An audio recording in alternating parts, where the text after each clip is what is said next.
Halo teman-teman, saat ini saya akan membahas perencanaan audit forensik, yaitu penentuan 5W dan 2H. Sebelumnya saya memperkenalkan diri, nama saya Andreas B.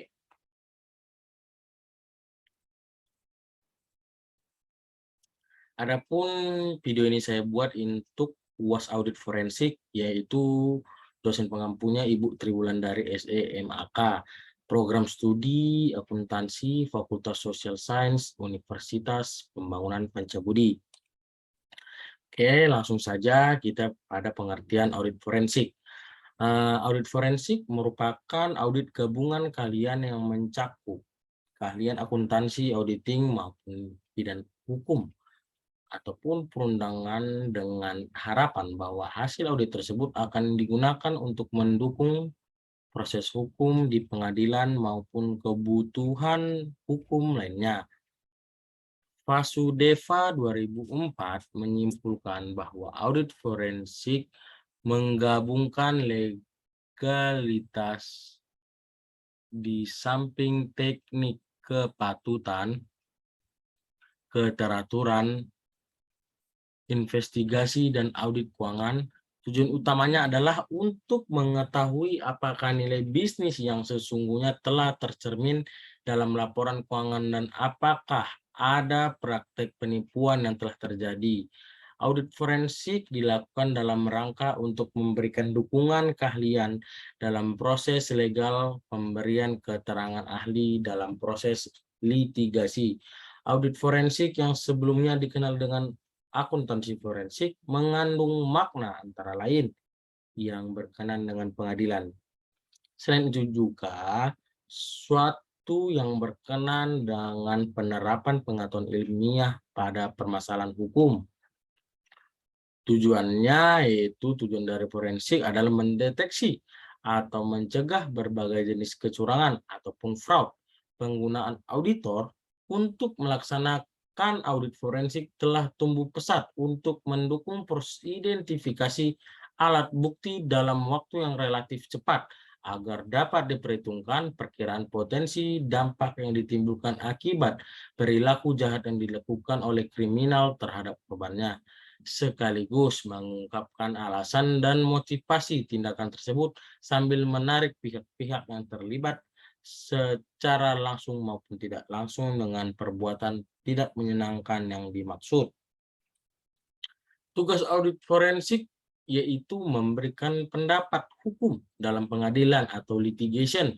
Di samping tugas auditor forensik untuk memberikan pendapat hukum dalam pengadilan, ada juga peran auditor forensik dalam bidang hukum di luar pengadilan. Contohnya dalam membantu merumuskan alternatif, menyelesaikan perkara dalam sengketa, perumusan perhitungan, ganti rugi, dan upaya menghitung dampak pemutusan atau pelanggaran kontrak. Tugas auditor forensik dibagi menjadi dalam dua bagian. Yang pertama ialah jasa penyelidikan atau investigasi service dan jasa litigasi atau litigation service. Jenis layanan pertama mengarahkan pemeriksaan penipuan atau auditor penipuan, yang mana mereka menguasai pengetahuan tentang akuntansi, mendeteksi, mencegah, dan mengendalikan penipuan. Jenis layanan kedua mempresentasikan kesaksian dari seorang pemeriksa penipuan dan jasa-jasa akuntansi forensik yang ditawarkan untuk memecahkan isu-isu valuasi seperti yang dialami dalam kasus penceraian. Tim audit harus menjalani pelatihan dan diberitahu tentang pentingnya prosedur akuntansi forensik di dalam praktek audit dan kebutuhan akan adanya spesialis forensik untuk membantu memecahkan masalah. Alasan diperlakukan audit forensik: mencoba menguak adanya tindak pidana korupsi dengan audit biasa atau general audit atau opinion audit. Sama halnya mencoba mengikat kuda dan dalam hal menggunakan benang jahit seperti BPK perlu alat yang lebih dalam dan handal dalam membongkar indikasi adanya korupsi atau tindak penyelewengan lainnya di dalam pemerintah ataupun dalam BUMN dan BUMD. Salah satu metodologi audit yang handal adalah dengan metodologi yang dikenal sebagai akuntansi forensik ataupun audit forensik. Audit forensik dahulu digunakan untuk keperluan pembagian warisan atau mengungkap motif pembunuhan, bermula dari penerapan akuntansi dalam persoalan hukum. Maka istilah yang dipakai adalah akuntansi dan bukan audit forensik. Perkembangan sampai dengan saat ini pun kadar akuntansi masih kelihatan.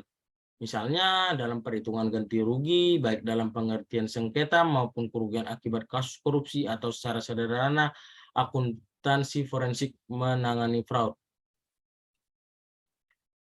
Praktik ilmu audit forensik. Yang pertama ialah penilaian risiko fraud. Penilaian risiko terjadinya fraud atau kecurangan adalah penggunaan ilmu audit forensik yang paling luas dalam praktiknya.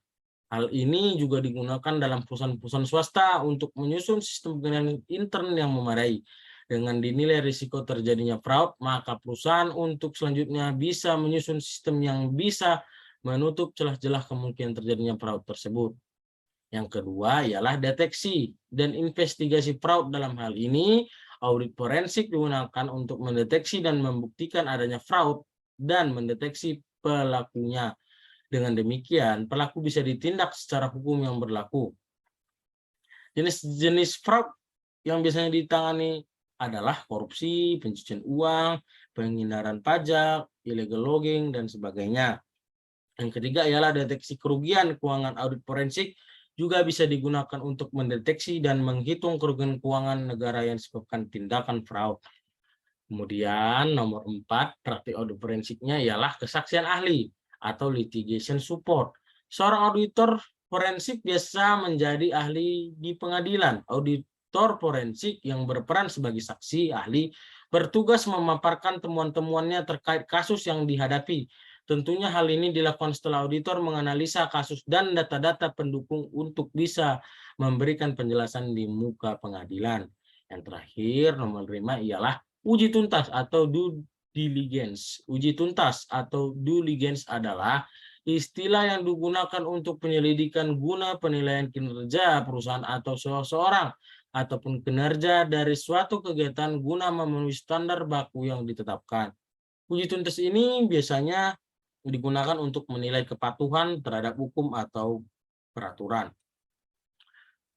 Selanjutnya kita akan membahas gambaran proses audit forensik. Yang pertama ialah identifikasi masalah. Dalam tahap ini, auditor melakukan pemahaman awal terhadap kasus yang hendak diungkap. Pemahaman awal ini berguna untuk mempertajam analisa dan spesifikasi ruang lingkup, sehingga audit bisa dilakukan secara tepat sasaran. Yang kemudian nomor 2 ialah pembicaraan dengan klien. Dalam tahap ini, auditor akan melakukan pembahasan bersama klien terkait ruang lingkup, kriteria, metodologi audit, limitasi, jangka waktu, dan sebagainya. Hal ini dilakukan untuk membangun kesepahaman antar auditor dan klien terhadap penugasan audit. Yang nomor 3 ialah pemeriksaan pendahuluan. Dalam tahap ini, auditor melakukan pengumpulan data awal dan menganalisanya. Hasil pemeriksaan pendahuluan bisa dituangkan menggunakan matriks 5W tambah 2H, yaitu who, what, where, when, why, how, and how much. Investigasi dilakukan apabila sudah terpenuhi minimal 4W tambah 1H, yaitu who, what, where, when, and how much. Intinya dalam proses ini auditor akan menentukan apakah layak dilakukan ataupun tidak. Yang keempat ialah pengembangan rencana pemeriksaan. Dalam tahap ini, auditor akan menyusun dokumentasi kasus yang dihadapi, tujuan audit, prosedur pelaksanaan audit, serta tugas setiap individu dalam tim. Setelah diadministrasikan, maka akan dihasilkan konsep temuan. Konsep temuan ini kemudian akan dikomunikasikan bersama tim audit serta klien. Nomor 5 ya, pemeriksa lanjutan. Dalam tahap ini, auditor akan melakukan pengumpulan bukti serta melakukan analisa atasnya. Dalam tahap inilah audit sebenarnya dijalankan. Auditor akan menjalankan teknik-teknik audit guna mengidentifikasi secara meyakinkan adanya fraud dan pelaku fraud tersebut. Yang keenam ialah penyusunan laporan. Pada tahap akhir ini, auditor melakukan penyusunan laporan hasil audit forensik. Dalam laporan ini setidaknya ada 3 poin yang harus diungkapkan. Yang pertama ialah kondisi, yaitu kondisi yang benar-benar terjadi di lapangan. Yang kedua, kriteria, yaitu standar yang menjadi patokan dalam pelaksanaan kegiatan. Oleh karena itu, jika kondisi tidak sesuai dengan kriteria, maka hal tersebut tidak disebut sebagai temuan. Yang terakhir ialah simpulan, yaitu berisi kesimpulan atas audit yang telah dilaksanakan. Biasanya mencakup sebab fraud, kondisi fraud, serta penjelasan detail mengenai fraud tersebut. Nah, penjelasan metode 5W2H adalah metode terstruktur sebagai alat bantu memunculkan ide-ide dengan menggunakan serangkaian pertanyaan yang terkait dengan permasalahan atau tujuan yang ditetapkan.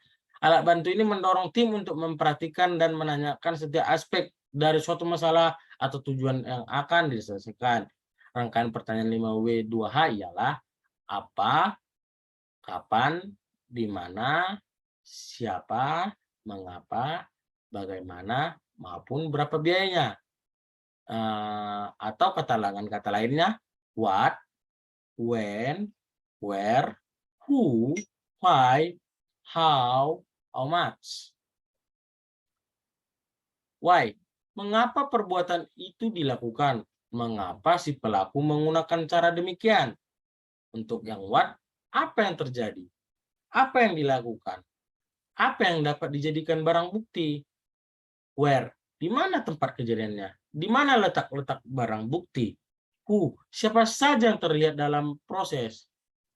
When? Kapan biasanya kegagalan itu terjadi? Kapan kejadian itu dilakukan? How? Bagaimana hal tersebut dilakukan? Dan bagaimana dampak yang ditimbulkan? Dan yang terakhir, how much?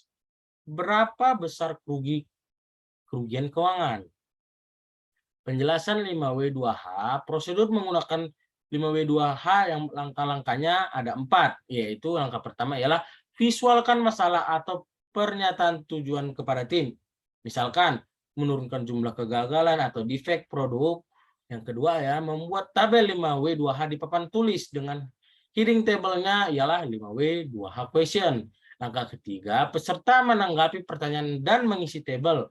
Langkah keempat, review ulang sehingga didapatkan 5W2H paling baik sesuai konsensus tim. Sekian dan terima kasih.